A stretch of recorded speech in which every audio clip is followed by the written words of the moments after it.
সরকারি বাংলা কলেজ কর্তৃক আয়োজিত জাতির এই শোকের দিবসের প্রত্যুষে সরকারি বাংলা কলেজের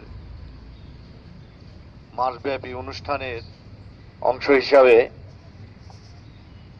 আমরা জাতীয় পতাকা অর্ধনমিত করলাম, কালো পতাকা উত্তোলন করলাম। এই আয়োজনে উপস্থিত রয়েছেন সরকারি বাংলা কলেজের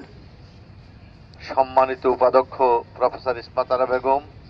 বিভিন্ন বিভাগের বিভাগীয় প্রধান ও শিক্ষক মণ্ডলী, কর্মচারী ও ছাত্রছাত্রীবৃন্দ, ছাত্র নেতৃবৃন্দ, সবাইকে শুভেচ্ছা। আমরা জানি 1975 সালের 15ই আগস্ট দিবাগত রাতের ভোরবেলা জাতির ললাটে এক কলঙ্ক চিহ্ন অঙ্কিত হয়েছে,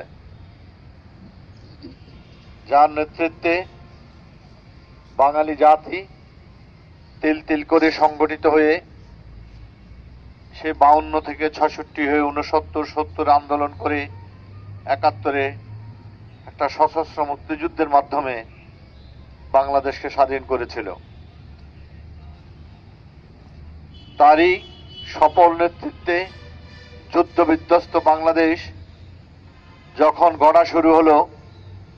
যখন বিশ্ব নেতৃবৃন্দের সাথে এই বিশ্ব নেতার সুযোগ্য নেতৃত্ব এবং দূরদর্শিতার মাধ্যমে যোগাযোগ ও সম্পর্ক সৃষ্টি করে বাংলাদেশের দেশকে বিশ্ব দরবারে পরিচিত করতে যাচ্ছিল এবং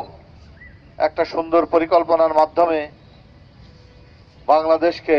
শ্রেষ্ঠ রাষ্ট্রে পরিণত করার প্রোগ্রাম নিচ্ছে, তখনই 71-এ সে পরাজিত শক্তি এবং যে সকল পরাশক্তি 71-এ বাংলাদেশের স্বাধীনতা চায়নি, পাকিস্তানের পক্ষে অবস্থান নিয়েছিল, সেই কুচক্রীদের ষড়যন্ত্র এবং দেশীয় কুলাঙ্গার মিলে জাতির ললাটে সে কলঙ্ক চিহ্ন এঁকে দিয়েছে। তাদের উদ্দেশ্য ছিল এই জাতিকে চিরতরে ধ্বংস করে দেওয়া। কারণ শুধু সরকার পরিবর্তন নয়, শুধু বঙ্গবন্ধুকে হত্যা করা নয়, তারা একটা চেতনাকে হত্যা করেছে, একটা আদর্শকে হত্যা করেছে, বাংলাদেশের স্বাধীনতাকে হত্যা করেছে। তারা বুঝতে পেরেছিল এক মুজিব না থাকলেও পরবর্তীতে ঝামেলা হতে পারে, সেজন্য বঙ্গবন্ধুর পরিবারকে এবং বঙ্গবন্ধুর সাথে সংশ্লিষ্ট তৎকালীন আওয়ামী লীগের নেতৃবৃন্দকে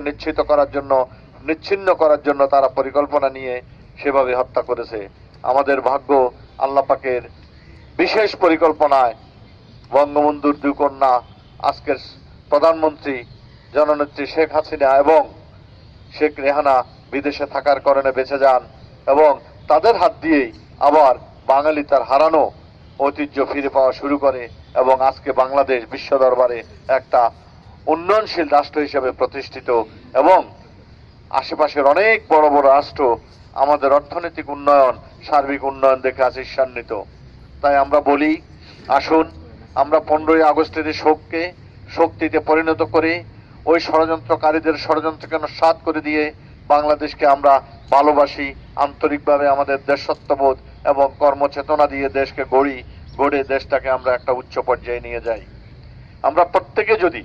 যার যার অবস্থান থেকে সঠিকভাবে দায়িত্ব পালন করি, তাহলে আমরা বঙ্গবন্ধুর রক্তের প্রতি সম্মান দেখানো হবে, তাহলেই শুধু আমরা এই মহান নেতার প্রতি আমাদের ঋণ কিছুটা পরিশোধ করতে পারি। আজকের এই দিন শুধু শোকের নয়, শুধু কান্নার নয়, আজকের এই দিন প্রতিজ্ঞার, আজকের এই দিন চেতনা বাস্তবায়নের। তাই আমি অনুরোধ করি, আমরা সবাই আসুন নিজের আন্তরিক চেতনা থেকে কিছুক্ষণ পরে আমরা শোক মিছিল সহকারে 32 নম্বরে গিয়ে বঙ্গবন্ধুর প্রতিকৃতিতে পুষ্পস্তবক অর্পণ করি।